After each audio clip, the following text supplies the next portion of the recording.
There we go. All right, I'm on. Welcome back to the next episode of Don't Do That.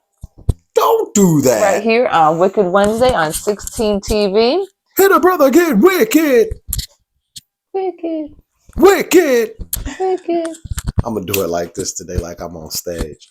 So what's up, everybody? You're back with another episode of Wicked Wednesday, 16 TV. Don't do that. And Smoke we're of the back. app, Webweaver, Blackberry Kush.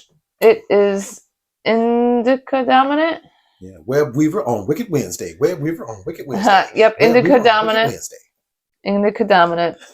Okay, so today I'll go ahead and go first because we're gonna talk a little bit about Mr. Ted Nugent here. Oh, He was here in Michigan dealing with something with the DNR. he's from Michigan, right? I believe so, yes.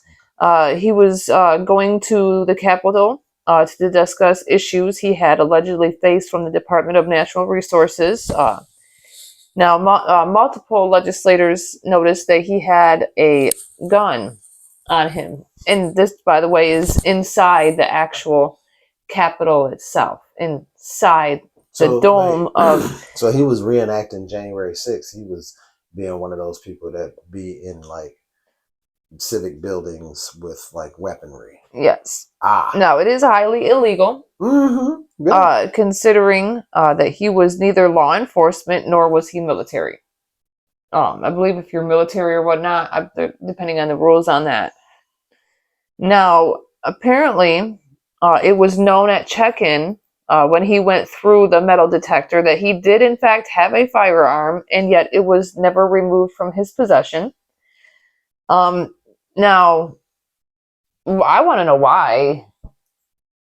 Why, for one, it wasn't removed from his possession. I'm curious. Why there is no consequences for his actions, reprimandation, or whatever the heck that is. No type of consequences, no reprimand, no type of smack on the wrist, no type of fines, fees, nothing.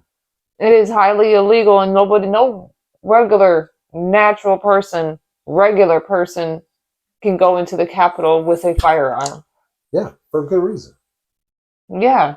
After what we've seen now, especially with 2 people killed in their homes, 1 attempted to be murdered, with everything that's going on, we don't need that.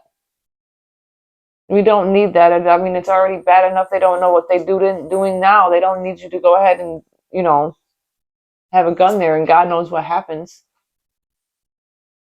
But I forgot, Ted Nugent is a white guy.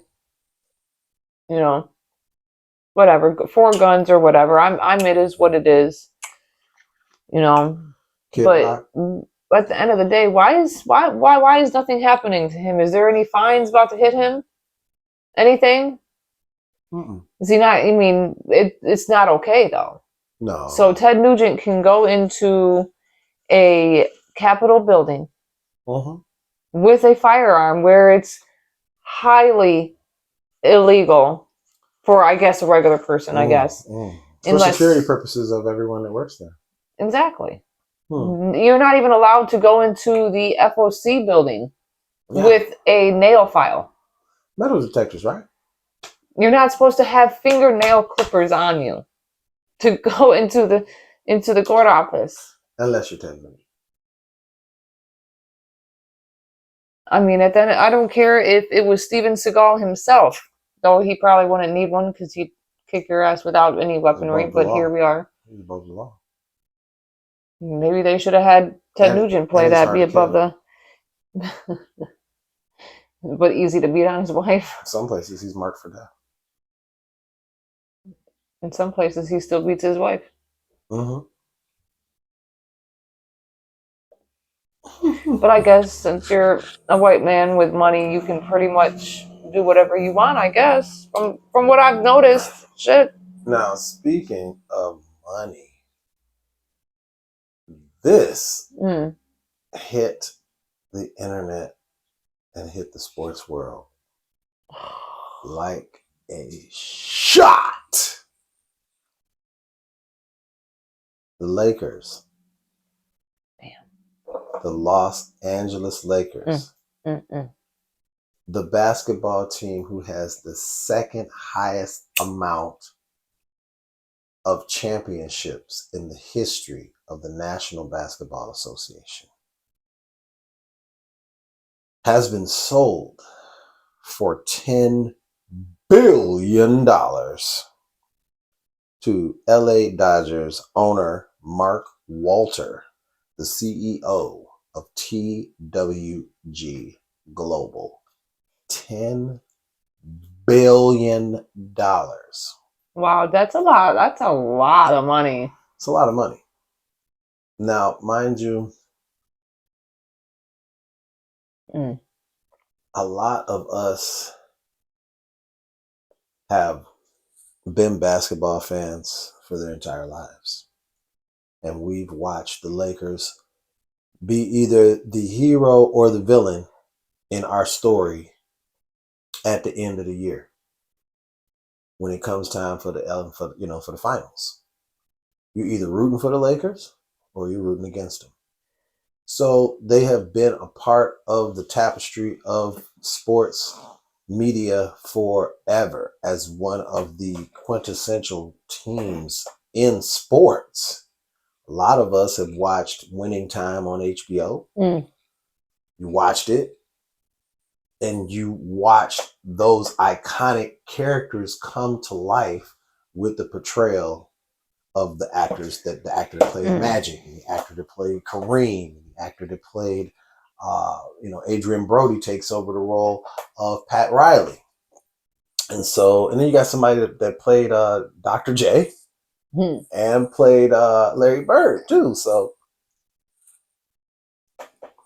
for those that may have been outsiders looking in, might not have knew that much about the Lakers, you may have been introduced to that whole story and that whole history through that show.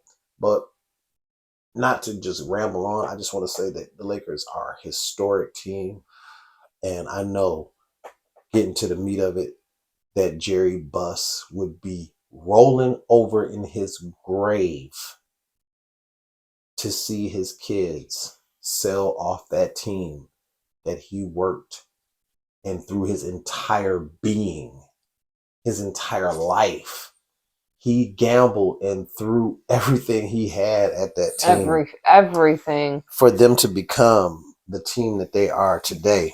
And for that to just be sold off by his kids, like they didn't know that he, in his grave, he's rolling over wanting to jump up and choke somebody. Like, why would you do that? I built this for our family. Why would you? It's a huge deal. It's a huge deal. Huge. It is huge. 10 billion is definitely, you don't even look anywhere near Kleenex because it's nothing to sneeze at. But still,